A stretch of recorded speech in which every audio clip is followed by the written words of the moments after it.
지금까지 살 빼는 방법에 대해서 이런저런 얘기들을 많은 곳에서 해오고 있습니다. 어쩌면 그것들은 부수적인 것들이에요. 만약 제가 늘 다이어트에 실패하는 사람들에게 조언을 딱 한 가지만 할 수 있다면 저는 망설이지 않고 이걸 말할 거예요. 핵심이자 정수, 가장 중요한 사실. 운동도 칼로리 조절도 아니에요. 그럼 무엇이 필요하냐? 기초대사량을 올려주는 것이에요. 그리고 더 나아가 신진대사력을 회복하는 것입니다. 기초대사량, 신진대사력에 대해 이전에도 들어본 적 있으실 거예요. 그럼에도 여전히 이 단순하고 강력한 핵심을 모르는 분들이 많은 것 같아요. 오늘 여기에 대해서 확실하게 전달드리고 싶어요. 이걸 이해하고 있는 다이어터들에게 살 빼는 것이 어려울 게 없거든요. 우리가 흔히 다이어트 하면 기초대사량이라는 말을 떠올리죠. 기초대사량은 아무것도 안 해도 생명을 유지하기 위해 쓰이는 최소한의 에너지예요. 심장이 뛰고 숨 쉬고 체온을 유지하는 데 필요한 에너지 소비량이 바로 기초대사량입니다. 하지만 여기서 중요한 게 있어요. 기초대사량이 높다고 해서 살이 저절로 빠지는 건 아니라는 점이에요. 기초대사량은 마치 자동차 엔진의 크기와 같다고 볼 수 있어요.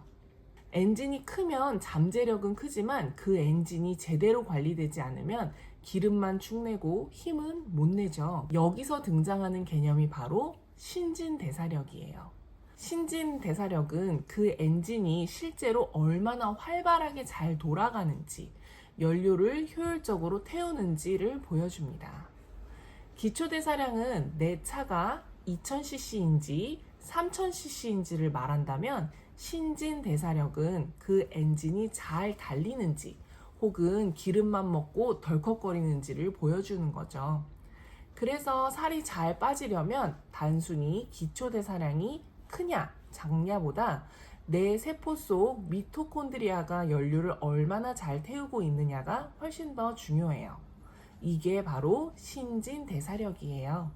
신진대사력이 높으면 먹은 걸 잘 소모하고 몸도 따뜻하고 활력이 있지만 낮으면 아무리 적게 먹어도 지방을 태울 힘이 부족해서 살이 빠지지 않거든요. 그렇기 때문에 다이어트를 할 때 신진대사력을 올려주는 것이 가장 중요하다고 할 수 있어요. 많은 분들이 이미 빵, 설탕, 밀가루 음식이 대사에 안 좋다는 건 이미 알고 계세요. 그런데 문제는 우리가 괜찮겠지 하고 먹는 것들 속에도 함정이 숨어 있다는 거예요. 예를 들어 볼게요. 제로콜라 같은 인공 대체당 음료는 칼로리는 없지만 장내 미생물을 무너뜨려 대사에 악영향을 줍니다. 또 우리가 우유의 대체품으로 많이 먹고 있는 오트밀크나 두유 음료는 건강식처럼 보이지만 실제로 첨가물이 들어있는 것들이 많아서 혈당을 빠르게 올리고 쉽게 피로감을 만들기도 해요. 마지막으로 시리얼 그래놀라바는 가벼운 아침처럼 포장되지만 사실상 설탕 덩어리에 가깝습니다. 겉보기에 건강해 보이는 음식들이 오히려 혈당과 대사를 불안정하게 만들고 신진대사력을 떨어뜨리는 주범이 될 수 있어요. 여기에 또 하나 중요한 요소가 있습니다. 바로 호르몬 분비예요. 젊을 때는 운동만 해도 성장 호르몬 같은 지방분해 호르몬이 쭉쭉 나오기 때문에 감량이 쉬웠어요. 저도 그랬거든요. 하지만 40대 이후로는 호르몬 분비가 줄고 피로가 쌓이면서 예전처럼 운동을 해도 살이 더디게 빠져요. 그래서 다이어트는 단순히 적게 먹고 운동하기가 아니라 대사력과 호르몬의 균형을 회복시켜가는 과정이어야 한다고 생각합니다. 그리고 여성분들은 특히 조심해야 할 게 있습니다. 무조건 굶는 초절식, 극단적인 무탄수 식단을 오래 지속하면 무월경, 변비, 탈모 같은 부작용이 찾아오죠. 게다가 운동을 과하게 하고 수면을 잘 챙기지 않는다면 몸은 버티지 못하고 저혈당, 생리불순, 면역력 저하 같은 문제로 무너지게 될 거예요. 다이어트를 하다가 오히려 병원비가 더 깨질 수 있다는 걸 꼭 기억하셔야 해요. 그렇다면 어떻게 우리가 실생활에서 기초대사량, 신진대사력을 지켜가면서 건강하게 살을 뺄 수 있을까요?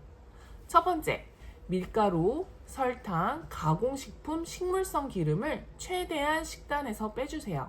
요리에 흔하게 쓰는 카놀라유, 포도씨유, 콩기름 대신 기버터, 라드유, 엑스트라 버진 올리브 오일을 요리에 활용하세요. 두 번째, 매 끼니는 단백질과 천연지방 위주로 드세요. 소고기, 양고기, 돼지고기, 유기농 닭, 오리, 생선, 달걀, 뼈국물, 버터, 기버터 등을 활용하시면 좋습니다. 세 번째, 발효식품을 소량 곁들여서 장 건강을 돌보세요. 김치, 요거트, 사우어크라우트처럼요. 네 번째, 채소는 꼭 드신다면 소화가 잘 되는 것만 푹 익혀서 소량만 드세요. 장 상태가 안 좋으신 분들은 다량의 식이섬유가 오히려 독이 될 수 있습니다. 다섯 번째, 물은 충분히, 그리고 밤 10시에서 새벽 2시 사이에는 반드시 숙면을 취해주는 것을 추천합니다. 맹물을 먹는 것이 그냥 밍밍해서 어렵다면 저는 레몬즙을 섞어서 수시로 마시고 있어요. 훨씬 수월합니다. 이 5가지만 2주 동안 실생활에 적용해 보세요. 2주만 해도 몸이 달라지는 것을 경험하시게 될 거예요. 바쁘게 살다 보면 식사를 챙길 여유조차 없는 경우가 많죠. 그래서 저는 냉장고에 사골국, 사골 분말 스틱, 포션 버터 이런 것들이죠. 비프칩, 코코넛 밀크 요거트, 삶은 계란, 기버터, 코코넛 버터, 견과 버터 등 조리 없이 바로 먹을 수 있는 단백질, 지방 간식을 미리 준비해 두는 것을 추천하고 있어요. 급하게 배가 고플 때 배달 음식이나 라면을 찾지 않도록 꺼내 먹기만 하면 되는 음식이 준비되어 있는 게 꾸준함의 핵심입니다. 오늘은 신진대사력, 호르몬, 그리고 식습관의 함정에 대해서 이야기했습니다. 핵심은 단순해요. 아무거나 많이 먹는 게 아니라 내 몸이 흡수할 수 있는 걸 먹는 것, 그리고 호르몬과 대사가 안정적으로 작동하도록 돕는 것. 숫자에 매달리는 다이어트가 아니라 몸이 스스로 지방을 태우는 상태로 회복되는 것. 그게 진짜 목표예요. 여러분도 2주만 실천해 보세요. 그리고 댓글에 여러분의 경험도 나눠주세요. 제 채널이 너무 작아서 나중에 또 찾아보려고 하시면 어려울 수 있어요. 그러니까 미리 구독 눌러주시면 감사하겠습니다. 다음 영상에서 또 뵐게요.